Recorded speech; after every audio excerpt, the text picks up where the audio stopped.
Sinon, t'as fait quoi toi ce week-end? Ce week-end-là, j'avais match, mon gars. Ce week-end, j'avais Ah match. ouais? J'étais avec mes potes dans mon village. Je suis rentré chez moi dans mon village, j'avais Et match. t'as marqué? Bien sûr que j'ai marqué. J'ai mis un but, mon gars. J'ai mis un but, les gars. Il venait d'ailleurs. Un truc.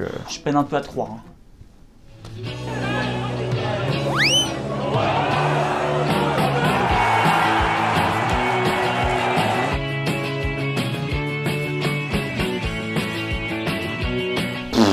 Exceptionnel. J'avais prévenu, hein. Exceptionnel. J'avais dit.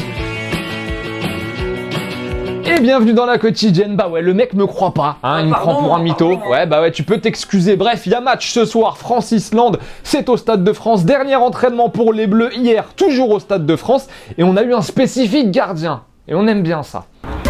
Touche. Oui, 1, 2, 3, et top. Touche.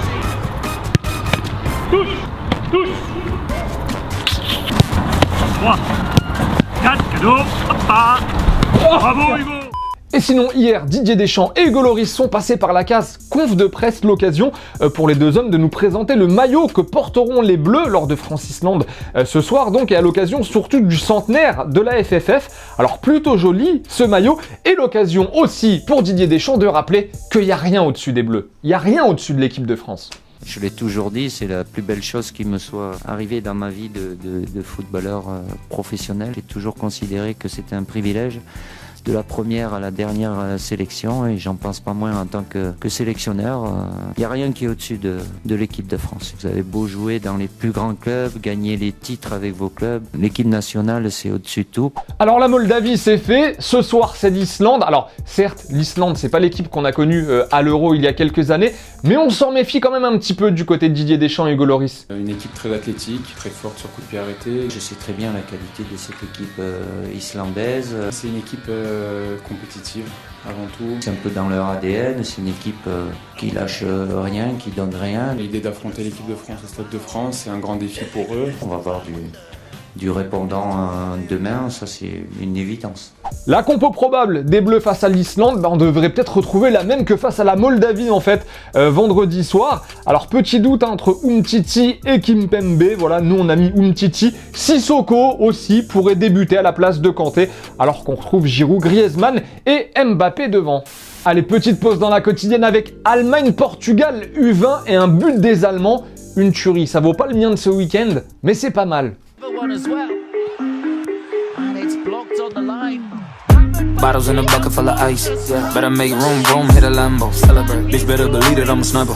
Yeah. You know I'm about to take you from your man, though. Celebrate. Pop up with the chopper at artificial niggas acting like bitches and it started up an epidemic. Au fait, vous savez, on était à Moldavie-France vendredi soir, et figurez-vous qu'avec Choussine, on a trouvé le supporter des Bleus le plus impliqué du monde. Le mec, les Bleus, c'est sa vie, hein, voilà. Y a juste deux trucs qui clochaient. Un, il est un peu chargé, enfin c'est ce qu'on pense, hein. Le mec, il a pris quelque chose. Et deux, on vous laisse découvrir. It's a surprise, you are not French. Because I'm Russian. Why you like France? Because Zizou, like me, Zizou, like me, it's me, it's Zizou, like me. Thank you, Zizou. Give me 5, please. Thank you. Alors on a une petite question du jour à vous poser. Avant cela, je vous propose qu'on écoute Olivier Giroud. C'était dans le oui-non hier dans Téléfoot. Olivier, vous, si vous deviez revenir en France, est-ce que ce serait Lyon votre priorité? Il n'y a plus de joker. Les questions les plus pourries, c'est après. Si. Oui. Oui ou non? Alors la petite question du jour, vous la voyez peut-être venir. Est-ce que l'OL doit tout faire pour recruter Olivier Giroud l'été prochain? Est-ce qu'il doit être la priorité de Jean-Michel Aulas, l'attaquant de Chelsea? Dites-nous ce que vous en pensez, on sélectionnera de petits commentaires demain. Et on l'a appris aujourd'hui dans un dossier à paraître demain dans France Football. Eh bien, on apprend que Zidane et le Real auraient fait de Kylian Mbappé leur priorité pour le mercato estival. L'attaquant du PSG serait la cible numéro 1 à Madrid et on nous parle d'une offre de 280 millions d'euros qui serait à venir prochainement. Alors on rappelle que le Paris Saint-Germain avait déboursé 180 millions d'euros pour acheter Mbappé à Monaco à l'été 2017. On rappelle aussi qu'il a affirmé dans Téléfoot qu'il serait parisien la saison prochaine, mais on peut aussi dire que le Real tentera tout pour le recruter cet été. Voilà, on en reparle demain. Et sinon, il y avait Juve-Fiorentina ce week-end, mais chez les dames, et c'était assez fou quand même ce match. C'était à l'Allianz Stadium, là où jouent les messieurs d'habitude. Le match a attiré 39 000 spectateurs. Alors score final 1-0 pour la Juve. Bon, c'est pas le but du siècle entre nous. On rappelle qu'il y avait eu quand même 68 000 personnes aussi au Wanda Metropolitano il y a quelques jours pour Atlético Barça. Et il y a 11 ans, Thierry Gilardi nous quittait tragiquement. C'était il y a 11 ans, oui, jour pour jour. Il avait 50 ans, c'était le 25 mars 2008. Il y a 11 ans, donc, la France perdait l'un des meilleurs commentateurs de son histoire. Et 11 ans surtout, qu'on ne l'oublie pas. Gérard Houllier ne sera plus l'entraîneur de l'Olympique Lyonnais la saison prochaine.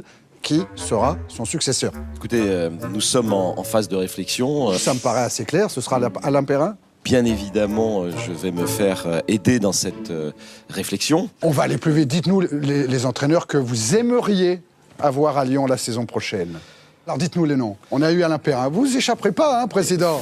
Et c'est la fin de la quotidienne. Merci d'avoir passé ce petit moment avec nous comme tous les jours. Comme tous les jours aussi d'ailleurs, on va se quitter en images et en musique. Et comme tous les jours ou presque, on se voit demain.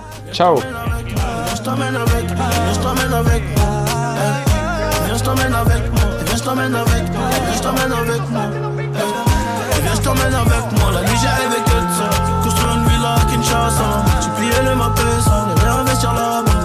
Construire une ville à Kinshasa. Les faits divers parisiens les plus sombres pour faire partie des plus grands de ce monde. Les faits divers parisiens les plus sombres pour faire partie des plus grands de ce monde. Viens, je t'amène avec moi, yeah. Et n'oublie pas, tu peux cliquer sur le blason Téléfoot là juste à droite pour t'abonner à la chaîne et du coup ne rien rater du contenu exclusif. À la prochaine.